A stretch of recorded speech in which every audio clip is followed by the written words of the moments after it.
If you're suffering from severe pain related to cancer and you're taking a large amount of narcotic and non-narcotic pain medications, and it's still not enough, or you're having severe side effects from these medications, there is another option that may be good for you. It's called an intrathecal pain pump. And this may be an option worth exploring.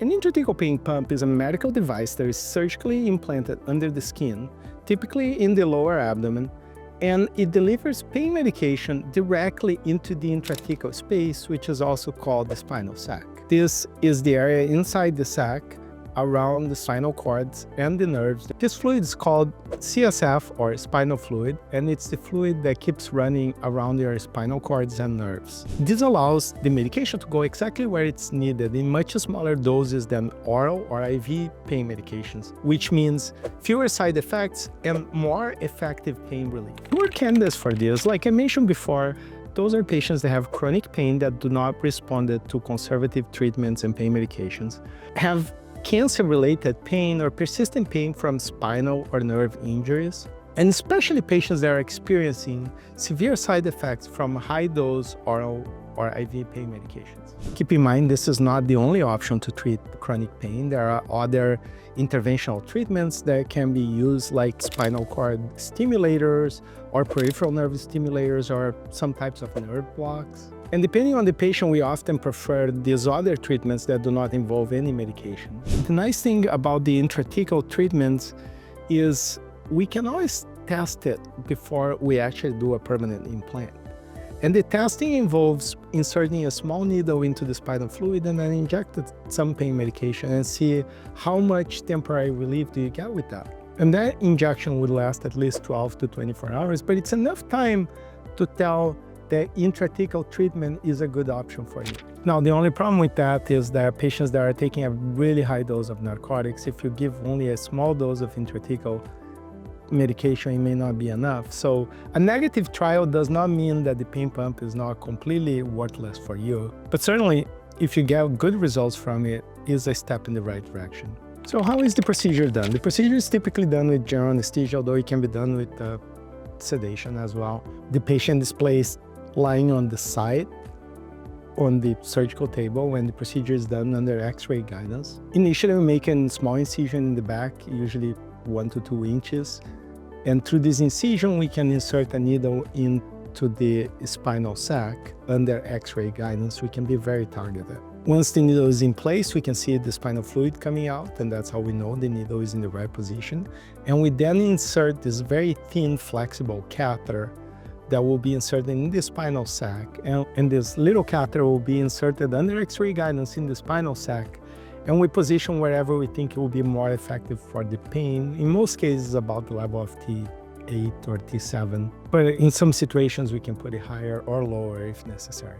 We then make a second incision in the lower abdomen in the front here, which is about 3 inches, and then we create a space to put the pain pump device.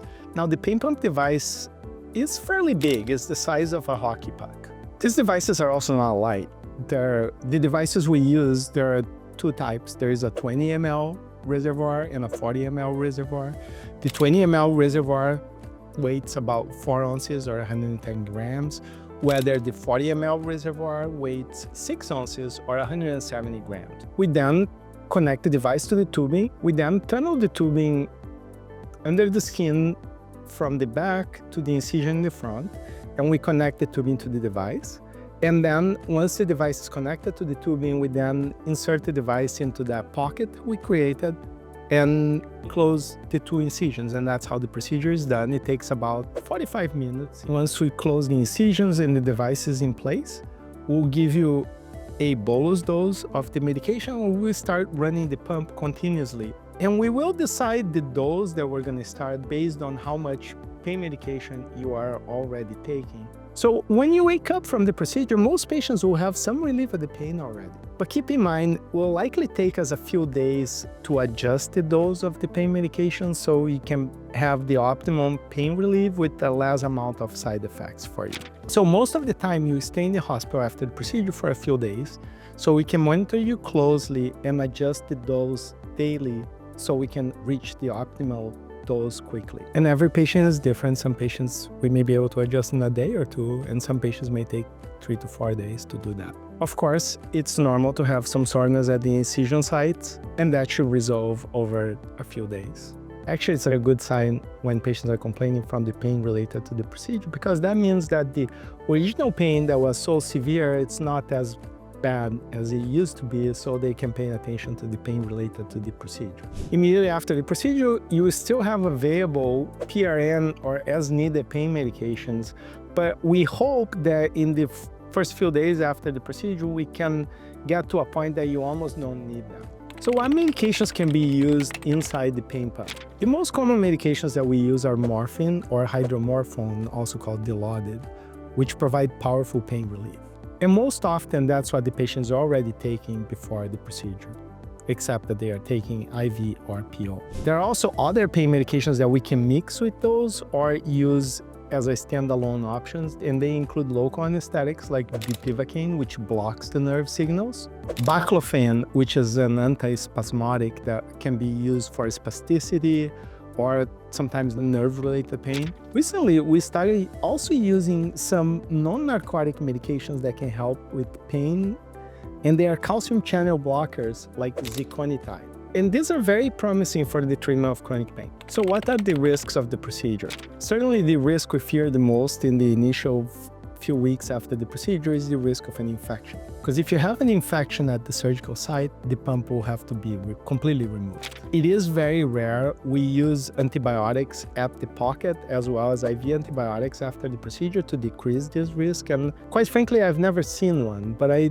suppose it's certainly a possibility, and we will be very careful watching for that. The way that you would know that you have an infection is the site would get very red and painful, and you also could develop a fever or feel really sick. Another potential risk is the risk of a spinal fluid leak, which may cause headaches. Those are also rare, and they usually self-resolving.